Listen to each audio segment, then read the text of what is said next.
Hey guys, what's up? Welcome back to Tales of Symphonia, Tales of the Abyss. Sorry, I was about to say Tales of Symphonia 2. Anyway, the Cheagle's Diet. Hey Mew, I've heard that Cheagles are herbivores, but what is it exactly that you eat? Mew! Tataroo grass, batical grass, Yulia grass, Fubris grass, cat's grass. Yay, cats! They're awesome. Huh, you sure like your grass, don't you? Yep, but we can eat mushrooms too. Do mushrooms actually grow around here? Well, it's a forest. What do you think? Yep, there's lots of them to the north. What the heck are you talking about? That sounds interesting. Can you show me around sometime? Of course. Something that's kind of cool. Oh, never mind. Playing with fire. Come on, you. Fire. Fire. Meow. Watch it. You very well could start a forest fire. Then what? Forest fire? Like that'll ever happen. And even if it did, it wouldn't be my fault. It's the one spewing fire all over the place. Wow. Mew! If that happened, I'd get banished for real this time. I can't believe I'm witnessing this level of idiocy. What are you talking about? You didn't witness the friggin' metronome of idiocy in Phoenix Wright. I witnessed levels of idiocy that'd blow your mind. Okay, whatever. Yeah, wood golem. I think I'm just gonna cut this out, so yeah. Okay, we're done. Alright, now go ahead and grab that. That is the S flag, and I'm pretty sure the S stands for selector flag, because you see the flag on Luke? Now put it on tier, and now we're running around as tier. That's really all it does. It just lets you select your avatar. But that actually is important to get for a title later on, I believe. So, yeah, right there you get the S flag, and you can select your avatar. That's kind of pointless, but in the same time, it's not pointless. Anyway, let's go ahead and go on with what we were trying to do in the beginning. Once you get Mew Fire, you want to go ahead and avoid these enemies. Oh man, they're like chasing me down. Anyway, you want to come over this way.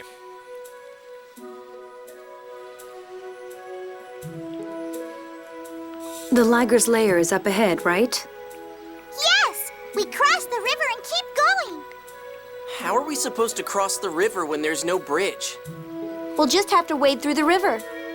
Are you serious? My shoes, my clothes, everything will get drenched. No way. Fine. You can stay here. Someone who cares that much about his clothing would just get in the way. Excuse me?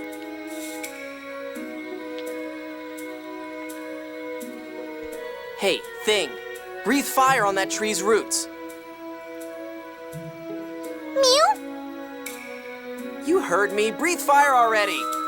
Mew, mew, mew! Also, while that scene was going on, I just remembered. I'm gonna say it all just in case I forget.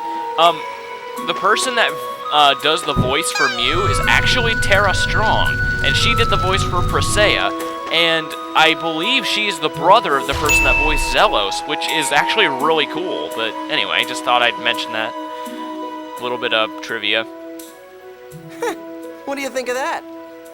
I see. The tree's roots were rotten. Excellent thinking, Luke. This is nothing. Indeed. Mew is the one who deserves thanks. Hey! I thought it was nothing for you. And stop yelling.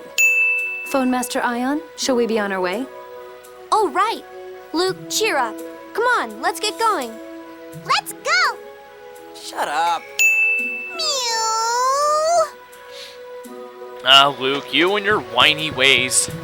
They'll never get annoying to anybody watching this. Okay, whatever. Anyway, here we get a nice cutscene, I think, right here. Very important cutscene.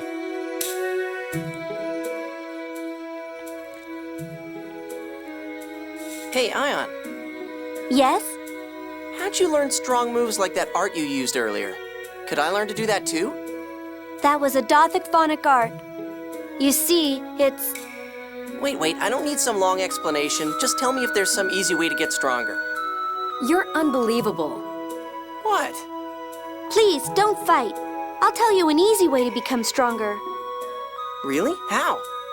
What kind of capacity core do you use, Luke? Capacity core? What's that? You don't know? He's somewhat ignorant about the world. Well, excuse me. Princess. Then take this, Luke. Is this a capacity core? Yes, you can think of it as an accessory with the phonic art applied to it. Your body's abilities will increase in accordance with the phonic verse inscribed. These days, even regular citizens wear them as fashion accessories. So if I put this on, I can use that art you used earlier? I'm sorry, only phone masters of the Order of Lorelei can use Dothic phonic arts. Oh, that sucks. But with a capacity core equipped, you can learn special abilities. Use it well, and you'll be strong enough. You can now use the C-Core menu. How's it look? It looks good on you, Luke. Cool. Now I can get stronger too. At least your muscles will. Okay, very, very important menu there. Here we go. Go into battle and go capacity core. Now, as you can see, I have a bunch, not just the 2 that were given to me.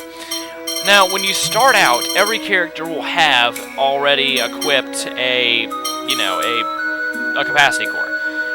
Luke starts off with Stray, which, short for strength, and No Sir, I don't know what that's short of, but whatever.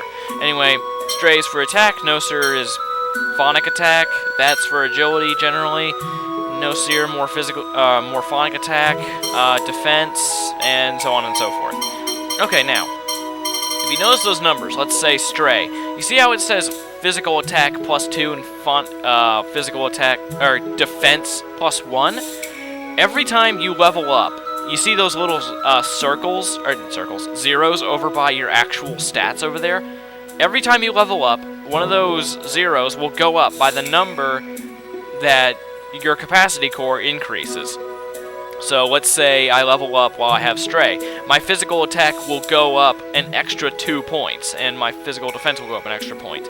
So that's what capacity cores are for. Now, they're also for, also I'm just going to equip Luke and Tyr with some good ones. What they are also there to do is, as you level up, the numbers by your stats, as they go up, you'll get new skills. So, like, let's say you get 20 agility down there. If you get 20 agility, you'll get a skill called Dash, which increases your maximum speed in battle. Makes you move a whole lot faster. So, it's a very good idea to just give yourself a good capacity core, which increases a lot of skills. Because that way, as you level up, you'll get a lot of ad skills, and it's very important to learn all the ad skills you can, because they are really lifesavers. Anyway, Tyr just learned Invoke Aqua, which is kind of worthless. It has its uses, but at the same time, it is kind of worthless. So I wouldn't really recommend you even let those arts be available to Tyr. All right, we lost 0.12 raid, and we got 100 experience, and we leveled up. Okay, so that's basically the explanation of capacity cores, and yeah, also, if you're doing a run on Unknown, it's very important to have the correct capacity core for each character, because you want to maximize their attack power so you're not weak in, the hardest difficulty in the game, because there are bosses where your attack power will be too low and you'll be hitting 1s at the current level, so it's very important to increase it by the maximum amount. Anyway, here we have a new enemy here. We have a Liger, or Ligar. And watch out, Napoleon Dynamite says they have incredible leaping abilities, and that is correct. They have an incredible leaping ability. They can leap at you. And they can also spit lightning balls at you. Those lightning balls can actually be very helpful, but only if it hits you, like if you block it, and only if it creates what it's supposed to create. Players of this game already know what I'm talking about, but those of you probably don't understand what I'm talking about, but we'll get to that later. It's over. Anyway, Ligers aren't all that tough. They do have a substantial amount of HP, but that's really about all they have going for them. They're pretty weak. They don't do a whole ton of damage, but in pairs they can be kind of nasty, simply because anything in a pair against just Luke is kind of dangerous, even if you do have free run. So go ahead and just take them out. It's good to use your free run to avoid the attacks, and just do what you can and just avoid and kill. You know what I mean. So yeah, it's kind of boring at this point because we've only got Tyr and Luke, but don't worry, it'll get interesting soon. I'm gonna go ahead and just cut out the next fight of these, of Liger, so yeah. Just so we're not wasting time on a fight I can barely commentate, because it's boring. Alright, also, once you come down here, go ahead and use your fire. Oh, come on. There you go. Hit those roots, and you can burn that open. And Ponk falls out, and then, yeah. Anyway, be right back. Okay, we're done, finally. Alright, now, go ahead and come on down here. And you get an orange gel, which I can't carry because I'm full of items, as you already know. And right in here, I believe... Oh, well, hang on. Right here, we get a little cutscene explaining one of the best mechanics in the game. It's over 9,000! Whatever. Whatever. Alright. A memory circle? It's a memory circle with healing properties. It'll heal your body if you stand on it. Green memory circles have healing properties. Use them to restore your HP and TP. Very, very useful. Check it out. Alright. Alright, we're weak. Alright. Ding! And we're better! So nice. You don't even have to save it. You just gotta walk over it. But anyway, and there's a life bottle. I'm gonna go ahead and save it. And in the next part, we're gonna continue to our very first boss battle. So anyway, see you guys then.